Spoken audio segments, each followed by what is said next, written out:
Hello and welcome to Weird Careers. I'm your host, E.T.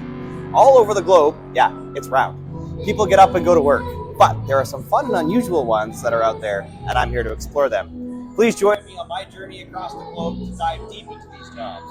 Please follow me on the socials at Weird Careers Podcast, Instagram, TikTok, and Facebook, and the show itself on Spotify, Apple Podcasts, Amazon Music, and so much more.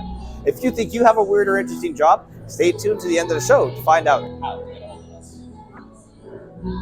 And we have comic book letterer and comic book artist Andrew Thomas with us today. Andrew, welcome back. Thank you so much for having me back. Hey, it was great last year. I thought, why not do it again this year? Absolutely. So, for those of them out there who weren't with us last year, what do you do for a living in a nutshell? So yeah, as a comic book artist and a letterer, I would say I'm a letterer primarily, and so it's my job to take the words that are in a script of a comic and place them into the comic itself, by way of the balloons, the dialogue, the sound effects, kind of putting them all together in a nice neat little package. So you write POW. Pretty much. Kapow! Yeah. Love it. And how did you get into this? So I started at least doing conventions about 10 years ago now, Mm-hmm. and I really wanted to, I wanted to draw comics. I wanted to put out my own indie book, and I did about a couple of years after that. And prior to even doing that, one of the things that that was told, one of the best pieces of information I was ever given was, make sure you learn how to letter your own comic, because it doesn't matter if you have the most gorgeous artwork, that anyone in the world has ever seen. Yeah. Poor lettering can take the reader completely out of the experience and can completely ruin the flow, the mood, the whole look of the book. You want, if the art is going to be presentable, then so should the lettering.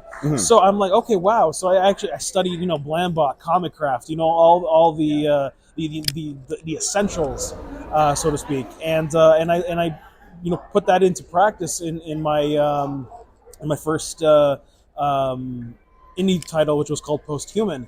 And from following that, I moved on to my next creator title, Auric of the Great White North. And as a result of that, I had some people coming to me from Chapter House, who publishes Captain Canuck, and they asked me, "Hey, do you know how to letter?" And I said, "Well, yeah, I letter my own stuff. Here's what I have." So they said, "Okay, great. We have an issue of Captain Canuck that needs to be done now. Can you do it?" Yeah. I'm like, "Well, okay, I can try." So I did, and then they're like, "Great, here's another one," and then another, and then eventually they ended up hiring me as their in-house letterer. Amazing. So here's all I'm doing: not only Captain Canuck, but their entire library of spin-off titles, including Northgard, Agents of Pact, and then just recently they're bringing back Silver Streak and Daredevil, who are like old Golden Age characters from the public domain that they're bringing. Nice. They're bringing back. So that was a cool experience. And then, funny enough, that starts opening doors for me. I'm getting calls from Archie. I'm getting calls from Disney. I'm getting calls, from all these different publishers who, funny enough, just by word of mouth. Amazing. Or me, reaching out saying, "Hey, I'm a letterer, and do you have work?" Just kind of knocking on doors. And I guess it was pretty much maybe about, this was maybe 2018, 2019. That I kind of just sat down and kind of reflected on the past few years, and I'm like, wow, okay, this is interesting. My trajectory, has been all about comic book lettering. And I've done, I still continue on drawing Auric, and I'm drawing covers for Captain Canuck, and I'm doing, I'm still doing art, but more on the side. So I'm just kind of riding that wave of lettering, and then that brings me to Kevin Smith. That brings me to other Dark Horse and Boom, and now I'm doing a couple of books for Image. So it's been like I've been riding that high. Nice. It just seems to be working, and the best part about it is I actually enjoy it. Amazing. I enjoy what I do. There's a lot of people who will tell you, it's like, "Oh, I hate lettering. I hate doing this." Or,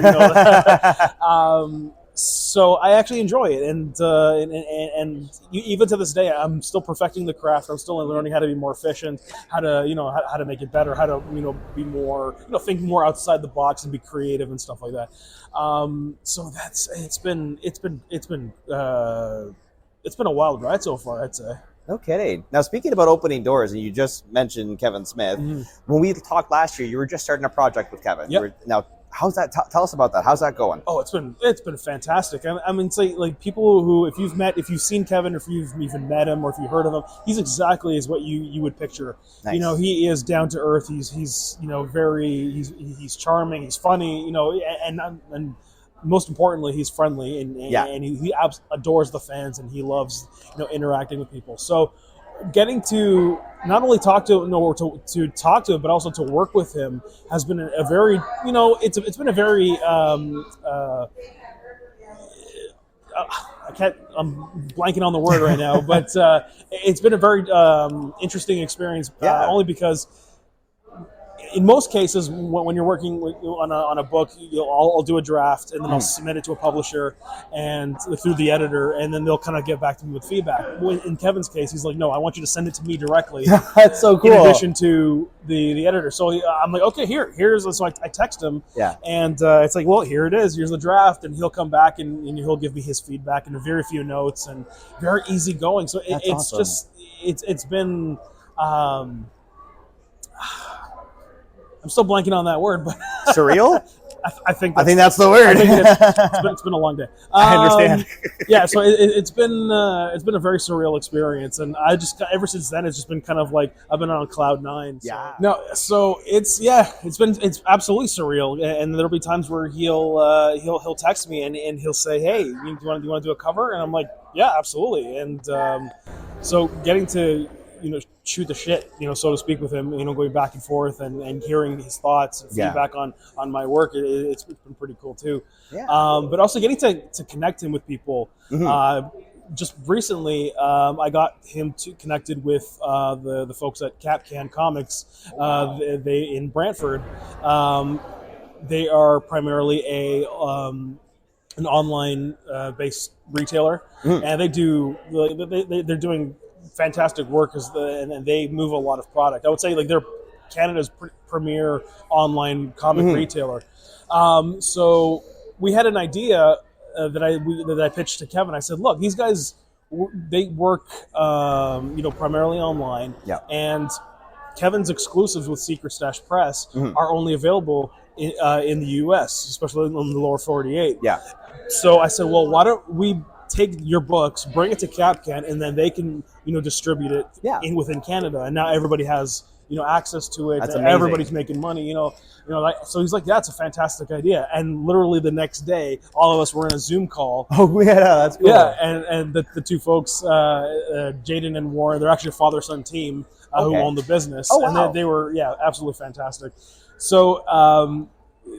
It couldn't have gone better because they struck up a deal, and then now that they're offering Kevin's exclusives through their website. Nice. And back in June, when Kevin came to Brantford for a live show, they got Kevin to come into the store for a signing as well. Oh, nice. Yeah. So and then I got to be beside him the whole that's day. Cool. Yeah. So it was. It's one of those perks. It's just like, I wouldn't be in that position if I didn't decide to, pursue lettering as a career full time.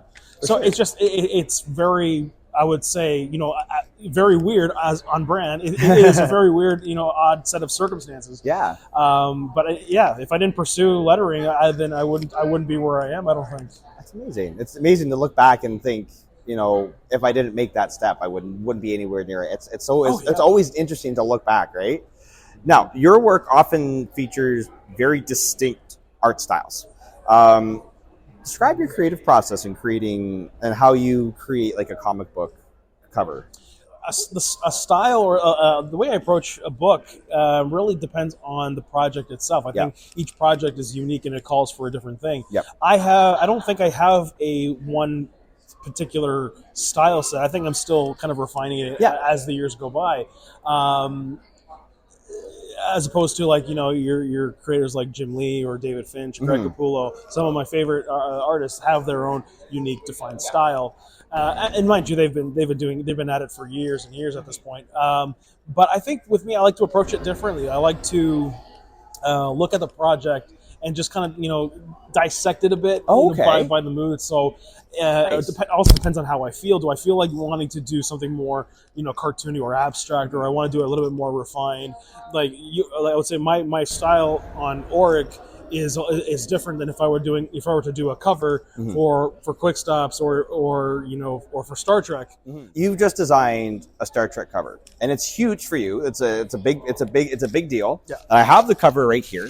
We're just going to show that to the camera. So that is Star Trek Strange New Worlds, and Andrew Thomas here did the cover for it. Now, why is this such a big deal?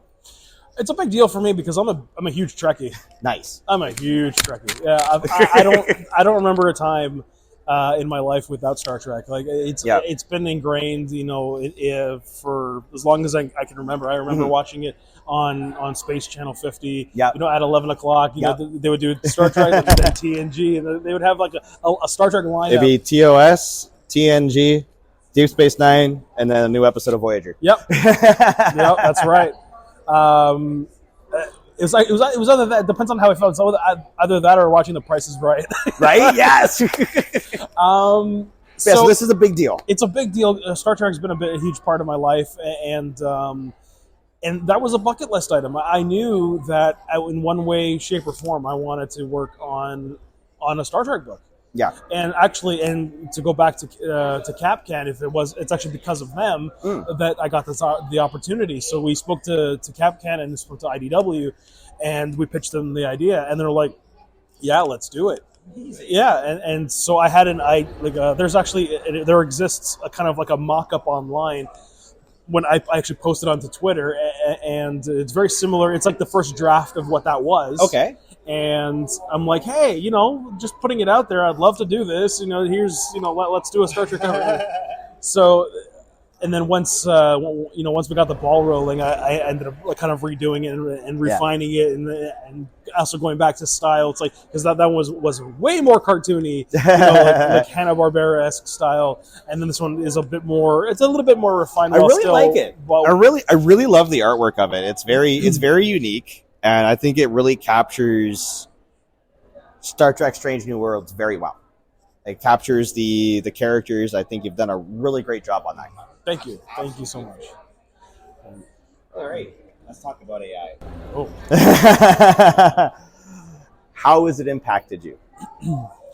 It's. It doesn't affect me directly, but I'm definitely seeing the impact within the community. I'm part of a few Facebook groups of other like-minded individuals and a lot of other creators that just kind of sharing their work, getting their name out. Yeah. And I'm seeing a lot more and more of like AI generated comics and like artwork and the line is clearly there, right down the middle. Yeah. You're either with it or you're not. Mm-hmm. And a lot of people will look at it as a tool to help them create their content, like any other tool. Yeah. However, then there's all these the moral and ethical debates of how the data was procured and a lot of so the examples that I've seen that I'll share is that yes. From far, it looks appealing. Yeah. I would say that the colors match because the computer trained it or was trained on these masterful artists who understand color theory. So it translates into these into the work it generates. Mm-hmm. So it looks visually appealing. However, once you really start to dissect it, you're going to start looking at, for example, that it just doesn't work very well when it comes to sequential storytelling because. A couple of the reasons because the character designs are not the same. There's no consistency. Exactly. There is no personality. There's no expression. All of the pictures that are the examples that I've seen is you have all the characters in this same static pose over and over again, and there's no life. There's no personality in these pages and So it's a real shame, because it really is, for a lack of a better word, it really is. It's cheating. It really would agree with you. It really does feel like cheating, because there are many people who have put those, the 1,000 hours worth of work and Exactly. practice into what they do, and now all you can just say, "Oh, look at this! I just typed a few things and let a computer do it for me." Yeah. I don't think it just doesn't. It takes away the creativity. It, It takes away the It- soul yeah. of art. That's exactly it. It takes away the soul, and it just doesn't sit well. And a lot of people, I think, they're just going to continue to argue. Mhm. The problem is that you're seeing it in its infancy, and I think that the machine is only going to continue to get better. Mhm. And so the problems that exist now are probably going to kind of iron out as as time goes by. But yeah, I think it just boils down to that comics, are they come from the heart, they come from the soul, Exactly. and I think if you're doing it just to make a quick buck out of it, then you're doing it for the wrong reasons. Absolutely. Yeah. So What's the best part about what you do? the people that I meet, Yeah. I get to meet people who enjoy the work, who the people who come back at another con and says, "Hey, I love this. I want the next one. Mhm. What else do you got?" The interactions that I get with people are it's extremely rewarding, and you really can't put a price on it. And then getting to talk about it, getting to advocate for things like for lettering, and a lot of people, just kind of not educate, but just kind of give people an understanding of what goes into it, because a lot of people might have the wrong idea or have a misconception of what it is. So I get to sit here as I'm doing now, and I get to talk about it, and I think that's a very worthwhile experience. How does it feel living your dream job? You know what? I'm very honored to be able to say that, because not a lot of people can. No. So I'm very honored that I have, not only that I get to do what I love, but I also have a very strong support system behind me. My Amazing. Family. My family, they support me everything that I do. My wife, she's the the rock that kind of and the glue that holds everybody together. Amazing. But she's very, very supportive, and at the same time, like you. I love her because of how supportive it is, and I love her the fact of how down to earth she makes me feel. Yeah. Because sometimes I get so excited and I kind of want someone to hype it with. Yeah. And she comes with that very nonchalant, very calm attitude. She says like, well. She's like, I'm not surprised. You deserve it. Like she won't hype me up because she's like. Yeah, I mean, like this makes sense. You deserve it. So it's kind of like, oh yeah, you're right. So we kind of come down. I love that. So it's I honestly, I wouldn't trade it for anything. Amazing. Yeah. Now, what advice would you give to any aspiring comic book artist who wants to get into the job? Practice. Learn all you can. You never stop learning. Just and keep practicing, and learn to and don't force it. If you feel like you don't want to do it, or if you don't want to, create it, then don't force it, because you're never gonna be happy with what you do. So take breaks, and have fun. Awesome. Well, thank you so much for coming back, Andrew. It's always a pleasure to have you here on the show. And if you think that you or someone you know has a cool or interesting career, shoot me an email at weirdcareerspodcast@gmail.com. And please follow the show wherever you get your podcasts. Until then, I'm E.T. Cheers.